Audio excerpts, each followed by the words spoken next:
Untuk lebih jelasnya, kita kerjakan contoh 1. Di contoh 1 ini, sebuah perusahaan bisa memproduksi barang A dan B. Barang A dan B ini membutuhkan waktu potong dan waktu menjahit yang berbeda. Untuk A, dia butuh 5 menit memotong, 10 menit menjahit. Sementara B butuh waktu 8 menit memotong dan 8 menit menjahit. Nah, di perusahaan ini jumlah mesin potong dan mesin jahitnya terbatas. Nah, setiap hari tersedia waktu untuk memotong adalah 200 menit dan waktu untuk menjahit adalah 240 menit. Ya, ini tergantung jumlah mesin potong dan mesin jahitnya. Nah, setiap produk A itu menghasilkan keuntungan 5.000 per unit, sementara B 6.000 per unit. Jadi ini kasus linear programming di mana kendalanya adalah keterbatasan mesin potong dan mesin jahit. Nah, perusahaan kepingin mencari kombinasi berapa produk A dan B yang seharusnya dia buat agar keuntungannya optimal. Dalam kasus ini maksimum. Oke ya. Untuk menyelesaikan kasus contoh 1 tadi, kita pertama kali adalah membuat fungsi tujuan dan fungsi kendala atau membuat model linear programmingnya. Nah, saya sudah buatkan tabel bantuan di mana menunjukkan produk A dan produk B itu membutuhkan waktu potong dan waktu jahit yang berbeda. Ya, kendalanya terletak di sebelah kanan adalah jumlah waktu potong dan waktu jahitnya. Kemudian profitnya ada di bawah 5.000 dan 6.000. Nah, dengan menggunakan tabel ini Anda akan mudah membuat fungsi tujuan. Nah, fungsi tujuan ditulis dengan maksimisasi Z. Kalau ini kasus maksimisasi, kalau minimisasi ya ditulis minimisasi Z. Jadi maksimisasi Z itu adalah baris paling bawah, yaitu profit atau keuntungan yang ingin dihasilkan oleh perusahaan tersebut. Maka bentuk fungsinya adalah 5.000 A plus 6.000 B.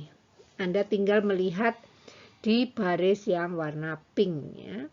Kemudian fungsi kendalanya yaitu mesin potong dan mesin jahit. Anda tinggal menuliskannya secara mendatar, yaitu 5A plus 8B kurang dari atau sama dengan 200. Karena kendalanya maksimum itu, sehingga tandanya adalah pertidaksamaan lebih kecil sama dengan.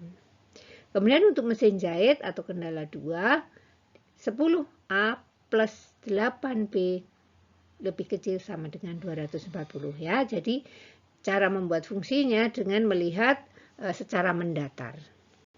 Oke, jelas. Langkah selanjutnya adalah menggambarkan fungsi kendala dan fungsi tujuan. Nah, fungsi kendala saya tulis dulu. Untuk menggambar itu kita ubah fungsi pertidaksamaan menjadi persamaan ya. 5A plus 8B sama dengan 200. Ya, ingat kalau persamaan kan nanti gambarnya garis ya. Nah, kita misalkan aja jika A 0 maka B sekian itu ya. Secara mudah sehingga kita mendapatkan 2 titik yang berpotongan dengan sumbu A dan B, yaitu 0,25 dan 40,0. Biasanya yang disebut duluan itu nanti menjadi sumbu horizontal. Ya.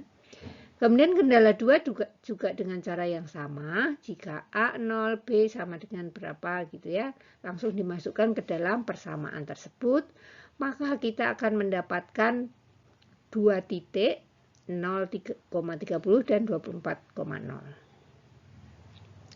Demikian juga fungsi tujuan. Fungsi tujuan karena berupa persamaan Z sama dengan 5.000 A plus 6.000 B.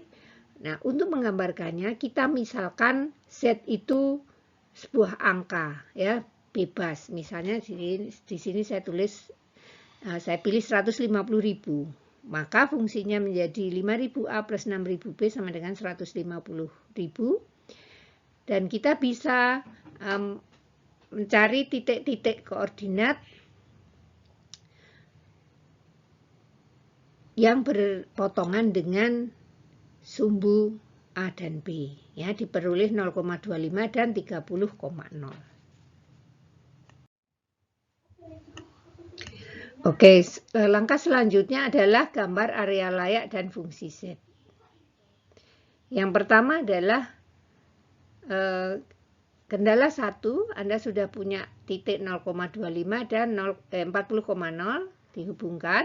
Demikian juga kendala 2, titiknya adalah 0,30 dan 24,0 dan hubungkan. Nah, karena fungsi asli dari kendala ini adalah pertidaksamaan lebih kecil sama dengan, maka areanya adalah di bawah garis. Ya, di bawah garis kendala 1 dan 2. Nah, area yang bergambar merah inilah yang memenuhi kedua kendala tersebut. Ya, kalau di luar itu tidak memenuhi kendala, mungkin salah satu saja. Nah, setelah kita punya area layak, maka kemudian fungsi Z kita gambarkan. Nah, tadi sudah diperoleh angka-angka tersebut. Nah, fungsi Z itu diperlukan hanya untuk mencari kemiringan garisnya. Nah, di dalam gambar ini, kemiringan garisnya ada digambarkan titik-titik ya, warna pink. Nah, itu dia sudah digeser menjauh dari titik 0, karena kita kan mencari nilai maksimum. Jadi, garis Z yang kita gambarkan dengan titik tadi 0,25 dan berapa itu tadi ya, ini sudah kemiringannya sudah seperti di gambar ini, tetapi mungkin titiknya tidak persis di sini. Nah, garis Z ini sudah ditarik ke atas secara sejajar dan menemukan titik maksimumnya ada di titik potong antara kendala 1 dan kendala 2. Nah, disinilah tercapai titik maksimum. Maksudnya adalah titik terjauh yang dicapai oleh kendala Z. Ya, titik terjauh tetapi masih dalam area layak. Nah, karena kita mau mencari titik optimumnya tadi, yaitu titik terjauh yang disentuh oleh fungsi Z, ya, maka kita bisa gunakan cara eliminasi persamaan 1 dan persamaan 2, karena titik optimumnya ada di perpotongan keduanya. Ya. Nah, seperti biasa Anda eliminasi persamaan 1 dan 2, maka diperoleh A8, sementara B20. Nah, hasil A8 dan B20 ini kemudian dimasukkan ke fungsi Z. Ketemulah Z 160.000. Nah, dengan demikian bisa kita simpulkan bahwa kombinasi optimal yang menghasilkan keuntungan maksimum adalah A-nya 80 unit, B-nya 20 unit, ya, dengan keuntungan optimal sebesar 160.000. Ya, jadi itu adalah langkah-langkah yang kita gunakan untuk menyelesaikan kasus linear programming, kasus maksimisasi. Ya. Pada kasus minimisasi juga dengan langkah yang sama. Oke.